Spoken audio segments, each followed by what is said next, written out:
Carl kasi sinabi na niya R word. Sinabi na yung break. Narate. Edit lang.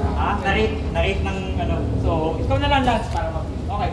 So again, this module is wrestler getting out. I am a striker, he's a wrestler. My objective is to frame him away. His nature is to get close. Kumbaga, that's his programming to shoot always.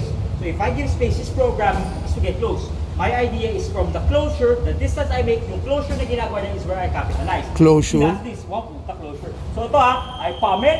Instead of pummeling inward, I get this inward, push this away, sucking distansya. Alright? Now I need to, my knees, here, ito masapo. Uy, yan. Now if he tries to square forward, pupunta sa akin. Wow, okay? If he tries to go low, sige, shoot na low, bam. Kung allowed. If not, pwede ka bayan. Kung itaas niya yung ulo niya, coach. Taas niya ang taas niya ang ulo niya, pak! Okay?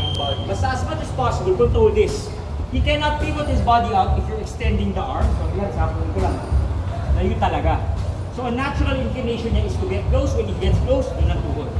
Okay? Balikan ko lang mga sir, he's a wrestler. He wants to get close. I don't want to get close. I make space. Ito, cup the head. Pak!